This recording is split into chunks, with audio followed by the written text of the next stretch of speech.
नमस्कार दोस्तों, स्वागत है आपका हिंदी नॉलेज शो में। तो दोस्तों, पिछले कुछ हफ्तों से सोशल मीडिया पर और तमाम डिफेंस सर्कल में भारत सरकार से एक बड़ी मांग की जा रही थी और ये मांग थी तुर्की के खिलाफ सबसे ज़्यादा कठोर कदम उठाने की, तुर्की के खिलाफ सबसे बड़ी स्ट्राइक करने की। क्या था ये कदम? दरअसल हुआ ये कि अब से कुछ समय पहले भारत ने ऐलान किया कि हम 5 नए युद्धपोत का निर्माण करेंगे जो बहुत ही ज़्यादा शक्तिशाली और बहुत ही ज़्यादा बड़े होंगे। कितने बड़े? दरअसल इनमें से हर एक का डिस्प्लेसमेंट 40,000 टन होने वाला था। उदाहरण के लिए भारत के जो सबसे शक्तिशाली एयरक्राफ्ट कैरियर हैं आईएनएस विक्रांत और आईएनएस विक्रमादित्य, इनका डिस्प्लेसमेंट 45,000 टन के आसपास है। यानी कि लगभग एक एयरक्राफ्ट कैरियर के साइज के ये वेसल्स होने वाले थे। लेकिन इनका काम क्या था?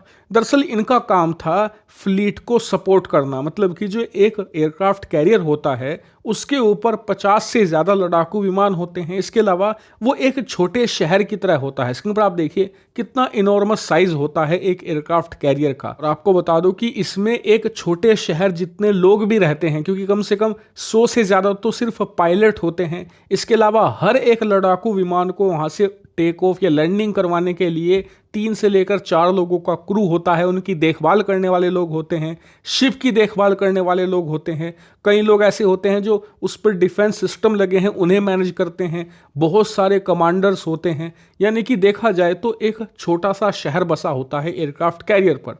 लेकिन जब इतने सारे लोग रहते हैं, उनके रोजमर्रा की जरूरत का सामान भी उन्हें चाहिए, खाने पीने की चीजें भी लगातार चाहिए होती हैं। इसके अलावा जो लड़ाकू विमान वहां पर तैनात हैं, उनके लिए हथियार, उनके लिए फ्यूल, अन्य प्रकार की तमाम चीजें आपको हर समय अवेलेबल होनी चाहिए। उसी के लिए होती हैं फ्लीट सपोर्ट वेसल्स, यानी कि एक तरीके से एयरक्राफ्ट कैरियर का भंडार गृह है जहां पर एयरक्राफ्ट कैरियर की जरूरत की तमाम चीजें उपलब्ध रहती हैं, तेल से लेकर हथियार तक और हथियार से लेकर खाने पीने की तमाम चीजों तक। और एयरक्राफ्ट कैरियर को इनसे लगातार सप्लाई दी जाती है। लेकिन भारत चाहता था हमने जो ये नया एयरक्राफ्ट कैरियर आईएनएस विक्रांत तैयार किया है, इसकी एंडुरेंस ज्यादा हो, मतलब कि ये लंबे ऑपरेशन कर सके, ज्यादा दूरी तक जा सके। इसीलिए इनकी जो सपोर्ट वेसल है वो इतने साइज की बनाई जाए जो महीनों का खाना पीना और तेल लेकर चल सके, जिससे कि एयरक्राफ्ट कैरियर या उसकी सपोर्ट वेसल को बार बार भारत आना जाना ना पड़े, महीनों तक वो लगातार एयरक्राफ्ट कैरियर को सपोर्ट दे सके। इसीलिए हम 5 की संख्या में ये नए सपोर्ट वेसल बनाने जा रहे थे। लेकिन दिक्कत ये थी कि आज तक हमने इतने इनॉर्मस साइज के सपोर्ट वेसल्स नहीं बनाए थे। हमें एक्सपर्टीज नहीं थी, ना ही हमें एक्सपीरियंस था। इसीलिए अब से कुछ दिन पहले रिपोर्ट निकलकर सामने आने लगी कि भारत ने इस काम के लिए तुर्की की एक शिप बिल्डिंग फर्म को हायर किया है और ये तुर्की की कंपनी भारत के इन वेसल्स को डिजाइन करेगी और भारत के साथ मिलकर बनाने में मदद भी करेगी। लेकिन तभी से इसको लेकर विरोध होने लगा कि हमें तुर्की जैसे देश की कोई भी मदद नहीं लेनी चाहिए, खास करके डिफेंस में तो बिल्कुल भी नहीं, क्योंकि पाकिस्तान के साथ इनकी कोलैबोरेशन बहुत ज़्यादा डीप है। यहाँ तक कि इस वक्त तुर्की की कई शिप बिल्डिंग कंपनियां पाकिस्तान की नौसेना के लिए युद्धपोत का निर्माण कर रही हैं और कई तो बनाकर पाकिस्तानी नौसेना को डिलीवर भी कर चुकी हैं। ऐसे में ऐसी कंपनियों के साथ कोलैबोरेशन करना हमारे लिए भविष्य में घातक साबित हो सकता है। इसीलिए लगातार सोशल मीडिया पर और डिफेंस सर्कल में इस रिपोर्ट को लेकर विरोध हो रहा था। तो खैर, इस विरोध को अब सुन लिया गया है, क्योंकि भारत की कैबिनेट कमेटी ऑन सिक्योरिटी ने